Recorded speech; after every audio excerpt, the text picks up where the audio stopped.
What's up, Online Empire Academy? I am Joshua Woodward, and I am here with the amazing Stephen Peterson. How are you doing, man? I'm doing great. I don't know about amazing, but boy, that's great. I'll take it. If you guys don't know Stephen, he runs e-commerce momentum. It is a fantastic podcast. I've been listening for the last few weeks. We met at Ecom Chicago, and I truly was inspired by his journey and everything he's done. So thank you for being willing to come on the show. Yeah, that's awesome. I'm used to being on this side of the mic, and it's just great to meet a fellow podcaster. I just love it, and it's just added so much to my life. So I'm glad I'm able to share with your audience. Yeah, absolutely. Well, thank you for your mic too. Sometimes people don't even show up with mics, so I'm happy you have a nice mic. Yeah, it makes a difference. It sure It does. does. Well, I kind of wanted to share and I wanted you to share just kind of your journey. How did you get started with the e-commerce world, but also podcasting? Okay, so I'm still a full-time employee. I'm an accountant by trade. I'm a managerial accountant. This means I work for a public company and I handle their business. And so I've been doing that for just a long time, in this particular location, 10 years. And I have a younger son who's now in college. And so I guess it was about maybe 2006, 2008, started selling on eBay, and just to make some extra money on the side, and enjoyed it. I mean, really enjoyed it, and I got pretty good at it. And so I was, going along, and somehow it led to Amazon. Started selling books, kind of like everybody. And I remember going to a book sale, and I saw some guy with a little scanner, and I'm like, "What's that thing?" Right? And at that time, I was in contact with somebody from Amazon. I don't know how. Him and I just clicked, and I was shooting back a note. And I'm like, "Hey, I was at some book thing, and this guy had a scanner." He said, "Oh, Steve, they're out there. Go look." Boom. I went looking, and at that time, I ended up with I think it was called a Seller Tool. I think they're still in business, but it was the old PDA. Somewhere around my warehouse here, I have these PDAs, and it was the database, and you could do books. So that's all I thought I could do, and then it evolved into, I'm like, "Ooh, this will work on toys," the same database. And so, I'll start selling toys. And then it allowed me to sell, I forget what else, music and DVDs and stuff, but there was something else that it allowed me to. And so I was selling on Amazon 2008, I guess it was. In 2009, I started FBA.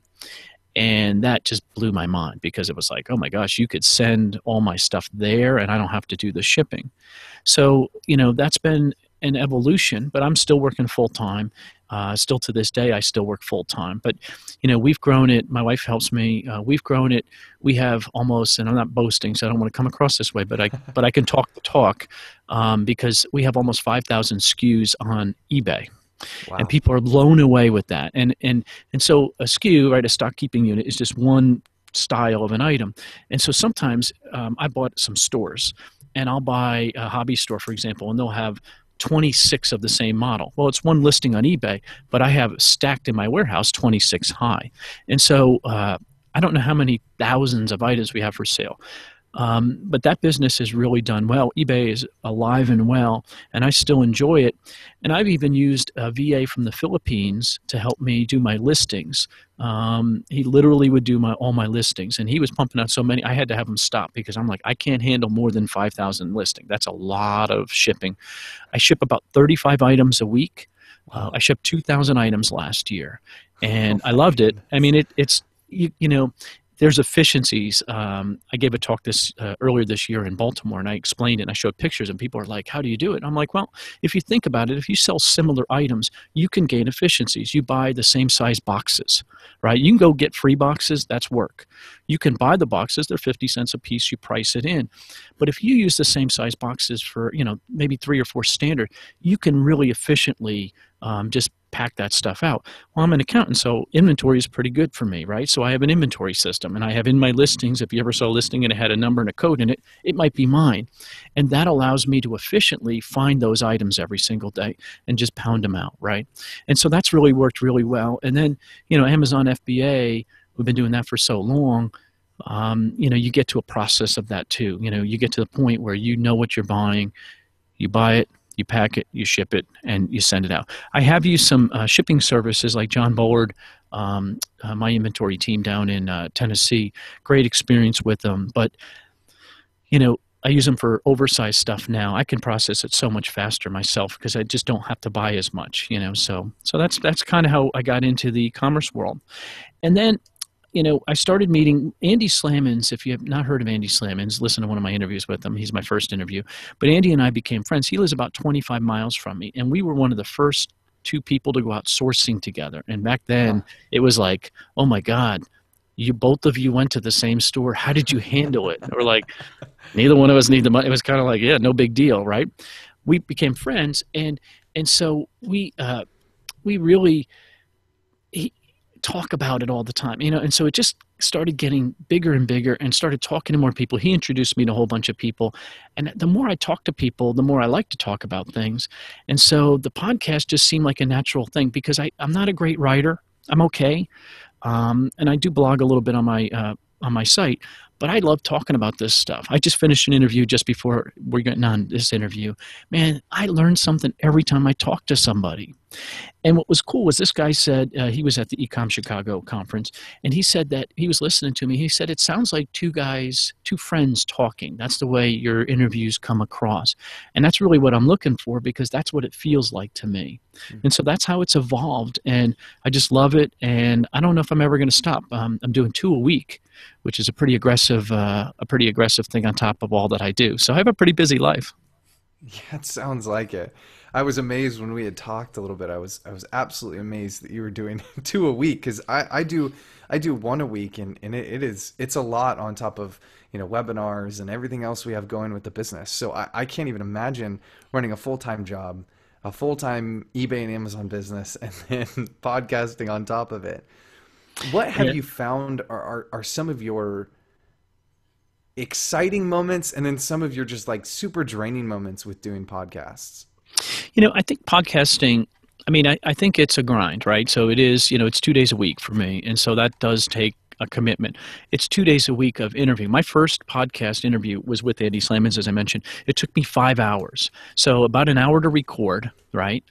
But then the editing process comes in. And, you know, what people don't realize is that, you know, if to get it down to 52 minutes, you have a sponsor, you have an intro, an outro, and all those different things. It's a lot of work placing them together. Now I've gotten efficient. I can probably knock one out in an hour and a half, you know, and so you get a lot more efficient. But I think that's probably the hardest part, is learning the software. There's a lot of different software pieces that I use to put it together. I had no clue how to do it. I did do John Lee Dumas's course, and he gave me all the advice. He's like, do it this way, that, and it's so cool to be able to deal with a guy like that and so successful. He was really helpful. But I think some of the challenges are, I have no trouble finding people. I think my biggest challenge is getting to them. I have so many people I want to talk to, and I'll go to a conference, and Ecom Chicago, for example, I met 6 people that I want to interview. Here's another story, though. It was an uncomfortable moment. I was in Louisville at CES, and I'm at a party, and this woman walks up to me. She said, "Oh, I like your podcast. You should interview me." And I'm like, okay. And that was really uncomfortable, because it's like, okay, everybody sells, right? What the goal of my podcast is to help people get unstuck. If your story is that you buy stuff and you sell stuff, nothing personal, but that's pretty common, right? You're looking for somebody who's doing a little something or extraordinary or unusual. And so dealing with that was very uncomfortable. The other thing I find uncomfortable is the little bit of notoriety you get with it. I mean, it's uncomfortable when somebody walks up to you and said, "I just listened to 8 hours of you on the way here." I'm like, I'm sorry. My wife won't listen to 8 hours of me, man. I can't listen to 8 hours of me, But that's a little uncomfortable too, So again, I think the biggest challenge that I have is trying to get to everybody I want to get to. I still haven't gotten to Chris Green. Him and I keep talking. We're like, I mean, he's like one of the biggest ones in Samco, and I've got all these great people. I just can't fit them in because I'm limited in my schedule, because I do have a job. So I do have to schedule it around my schedule.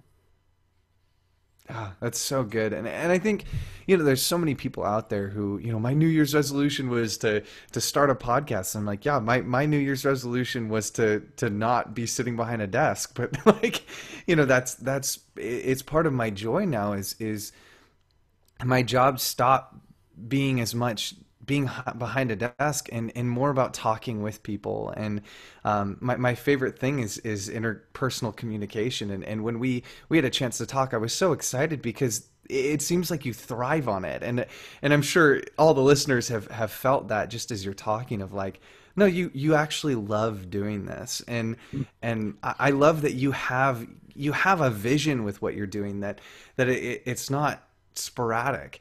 What would you say to the viewer who wants to get into podcasting, or frankly just wants to get into the e-com world? What would you suggest to them? Well, it depends. So e-com, that's a big, broad subject, right? And so the podcast, let's break them down separately. So what I tell people now, so somebody says, oh, you sell on eBay. Oh, can you teach me eBay? No, I can't teach eBay, right? I just can't. It's a lot more complicated than that. Can you teach me how to sell on Amazon? No, I can't do that either. And some of the best advice, and I have a great story I'll tell you in a little bit, but it comes from the podcast. And so, because you all get those questions, how do you deal with them, right? So the best advice was, if you're interested in selling on Amazon, go buy Chris Green's book. That's what I want you to do, okay? I want you to go buy Chris Green's book, his arbitrage book. Find some crap in your house to sell it. Once you get it set up and you get some selling and you hit $500 in sales, come back to me and I'll help you. That'll get rid of 95% of the people asking you. And it's not that I don't want to help them. I want to help people who want to be helped. I'll give you a hand up. I'm not going to give you a handout. I don't want to do that because I don't think I'm going to, the teach to fish concept, right? I want you to move forward, but you got to want to move forward. You got to reach on your own to really have success. Otherwise, you're going to find out, wait, this is hard work. Oh, I thought they were just going to hand me $100 bills. Well, they don't. So I think that, read Chris Green's book. If you do and you're getting forward with it, then I want you to read Amy Fearman's book. Great book. It has a lot of details, exactly how to do things, right? Go forward with that. If you want to sell on eBay, there's a ton of great books out there. There's a great podcast out there. We met him in Ecom Chicago. A great eBay guy, right? That's a great place to go. Learn how to do some of that stuff. I can help you advance. I can help you with the inventory. I can help you on the accounting side. I can help you with the advanced subjects if you really want to scale it up. But you've got to really do the work, right? And you got to invest in it. And so that's what I would tell people. Now, as for podcasting, it fascinates me how many people want a podcast now that I'm podcasting, because they're like, oh, and I guess I get that shiny object syndrome too. I love to talk about this stuff, so I can understand they do too, and they want to talk about it. But then you realize that it takes time. I mean, it's like anything else. It takes time. So, I think John's course was like $2,000. So I spent $2,000 on that course. So I bought a mic, as you see, those mics, and I've got more than one mic. You've got a lot of software. My fees are several $100s a month. I'm investing in it because I'm trying to build something for the future, right? And you got a website and you got all those things. If you love it, I'd say go for it. I'd try it, do some interviews with other people and see how it goes. Ask to be a host for somebody else. Hey, Josh, you're going on vacay next year. Could I sit in for you? Let me try it, because guess what? It might be a little harder than you think, and you might be like, what? I'm uncomfortable. I don't know what to say. I get better at it every time I do it. I know I do, because these people give me these great answers, and my mind races to the next question because I'm like, oh my God, I never thought of that. I'm not that smart. I got to find out what this guy knows, and it's so cool, So it's a lot of fun. Yeah, absolutely. I love what you're saying, just that it is time. I wish that I could communicate so much of that better, of like, because people come back to me. I recently talked with a guy. I met him at a coffee shop, and he wanted to know more, and I was like, great, yeah, let's meet. And at the end, he was like, well, I have capital, but I don't have time. And it's like that. You usually have one of the two problems. It's either capital or time. And I thought it was so interesting because he wasn't willing to give up his time. And I was like, then you don't really want to be in this business. And so for those of you who are listening, it really is true. Like, you can always find time. And there are always ways to make more money. It's what your heart wants to be behind that's really important. And I think that it's infectious when you finally find that. And I think it's so cool hearing you talk about longevity, building something for the longevity, because that is what infects you daily. It's why I continue to do what I do, and it's why you continue doing what you do. I had two great interviews. I did an interview with Joy Packard, and Joy is this amazing woman, 9 kids. I mean, just an amazing woman. Just every time I talk with her, I get more enthusiastic just talking with her. And she just said, Steve, we got to help people figure out their why. Why are they doing it, right? Why do you want to sell on Amazon? Why do you want to sell on eBay? Do you want to make money, or do you want to have freedom? Now, freedom, it means a lot of different things to different people. You got little kids, freedom means a lot more doing things for them than it does me where my kids are gone, right? Freedom is a different thing. I also interviewed Dan Miller, and Dan Miller of Dave Ramsey fame, right? So Dan Miller is a New York Times bestseller, right? Or 3 books he's written, New York Times bestsellers. He's got a huge podcast, right? 15,000 members in his group, 48 Days to the Work You Love. And he said, Steve, I did terrestrial radio for 6 years. A show a week, 52 weeks a year. I never missed a show. He still does it. I did a newsletter every single week for 12 years now. He sends out a weekly newsletter. He does his podcast. He went from terrestrial radio 6 years ago to a podcast. He's done it for 6 years. So 12 years, imagine. 12 years of podcasting, 12 years of newsletters. And people say to him, well, you're lucky, Dan, that you're doing so well. And he's like, 12 years? Never missed, and I'm lucky? I don't think so. It's hard work. That's what it was. Hard work. Man, that's so powerful. Would you recommend this to people? I guess if I could write better, I would probably write a lot more, because I the stuff can't come out fast enough. I talk so fast. I talk with my hands.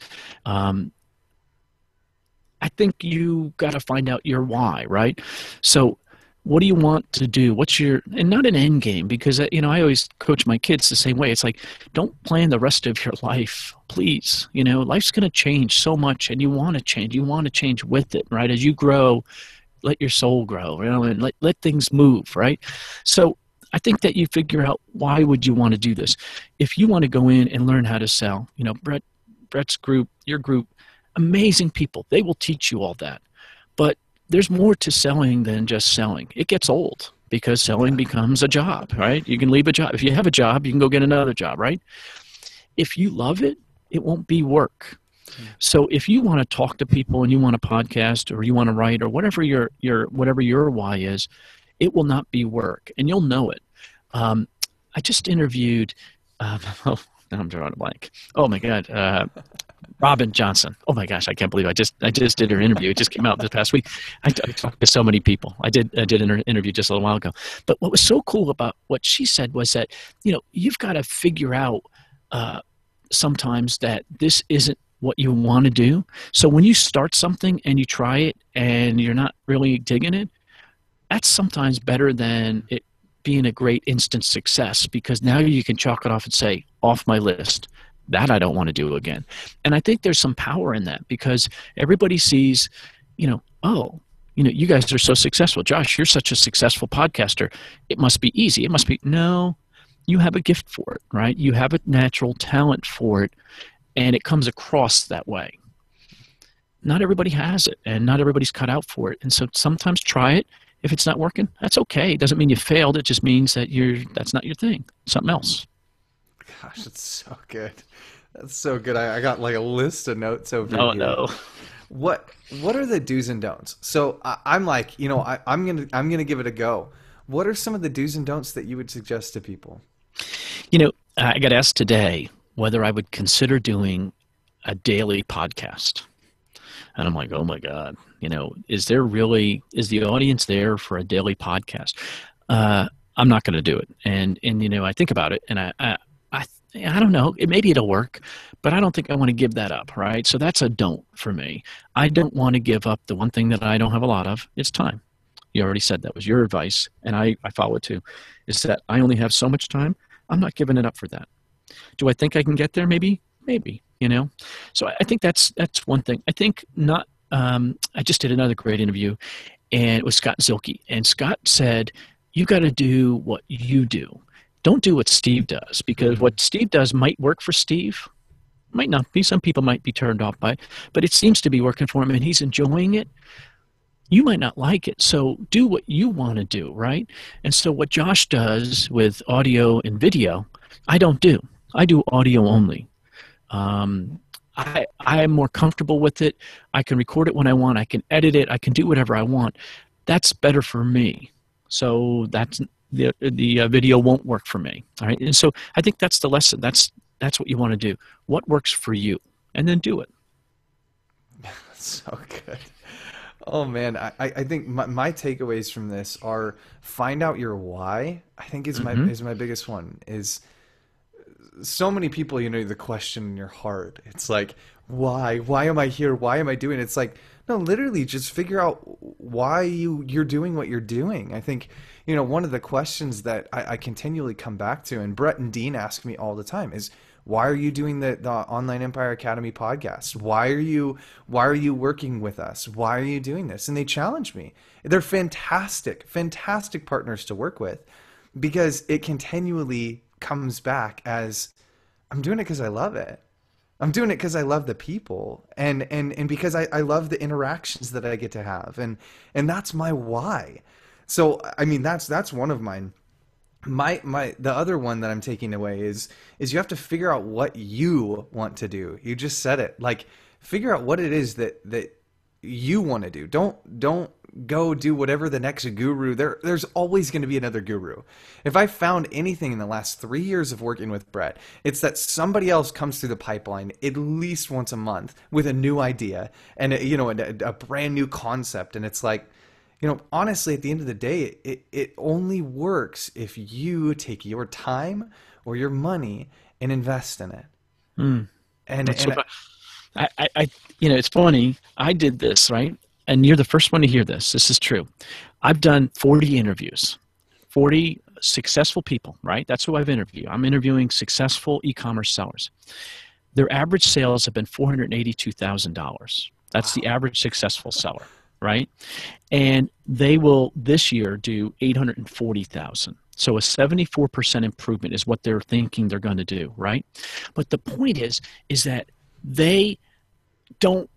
some of them are private label sellers, some of them are wholesale, some of them are retail arb, some of them are e-commerce only. It's a myriad. They all work. And I think that's what you're saying. All these methods will work. You don't have to go see, Andy Slemons will help you be a successful private label. Brett will help you be a successful private label. That's not what I want to do. Guess what? Steve does private label, but I buy it from somebody else, so it's really I'm buying wholesale because I don't want to do that. They will all work, but as you said, you've got to put your time into it and then enjoy it, because otherwise it's a job. You don't need a job, right? That's right. That's right. Well, what would your ending words of wisdom be for anybody out there who's doing this, who is going to follow their why? What are your ending words of wisdom for them? Well, I think, I love I think that since time is the biggest constraint we all have, right? I think that's the reason you've got to find your why, because you're only on this earth for so long, right? At my Rotary meeting this morning, I'm sitting with a group of guys that we sit and have breakfast, every week. And we're talking about, he said, oh yeah, my office manager, her husband was the one killed on the motorcycle accident last week. And I'm like, the young guy, 48 years old. I'm like, oh my God. He's younger than I am. He's younger than the guy I'm sitting with. I'm like, and he said, just whatever happened. It was nothing anybody did. And it's like, oh my goodness. It's a very awakening thing to think about that, your time could be up and you'll live your life with regrets, right? Because you didn't figure out your why. And more importantly, once you did figure it out, you didn't give it the effort and the energy it really takes to be successful. So my advice to people is, figure out your why. Know that the first thing you try isn't the last thing you'll do. I hope not. I hope you evolve as everything else evolves. And I think that's what life is supposed to be.